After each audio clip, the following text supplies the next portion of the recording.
من لێرەوە پێم خۆشە هەڵوێستی خۆم بڵێم و بەم شعرە دەست پێ بکەم. دەڵێم تورکی فاشی زۆر دڕندەن، سەیرە میوانی کاکی سەرکردن. تورکی فاشی زۆر دڕندەن، میوانی کاکی سەرکردن.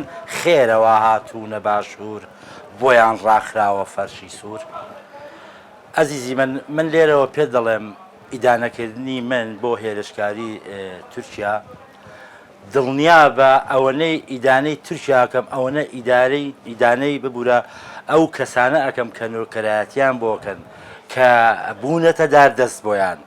من نازانم بڵێم چەندتان وەرگرت، چۆنتان فرۆشت، وانیشتیمانتان هەڕاج کرد، بۆ دوژمنان بوونە داردەست، بۆ سوپای تورکیا ڕێتان خۆش کرد.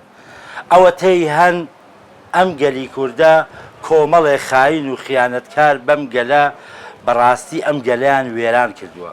لێرەوە من داوا لە هونەرمەندانی باشووری کوردستانەکەم بە تایبەتی بەڕاستی ئەڵێم با هونەرمەندانی باشووری کوردستان فرسەتە بتوانن مێژوویەک بۆ خۆیان تۆمارکەن. کاکە تۆ بیتە سەرجادە، تۆ خۆ پێشاندان بکەیت دژی داگیرکاری ئەو پێشێرکاری ئەو هجوومەی کە تورکی فاشی ئەیکا، تۆ چیت لێیە؟ یعنی چه زەرەرێک ئەەکەی؟ ئایا لەوەی کە مێژوویەکی خۆت جوانەکەی؟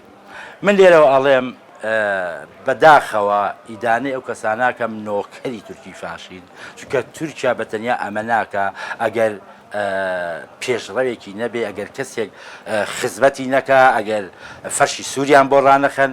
خۆیانوت ئێمە هەموو دنیا هەستێ ناڵین تورکیا ئەوە نەبێتە پێشەوە ئیرادی خۆمان ناشکێنین. بەداخەوە ئێستا تورکیا لەکوێوە هاتووە؟ خۆ تورکیا بە ئاسمانە نەهاتووە، غێر بە باشووری کوردستانە هاتووە.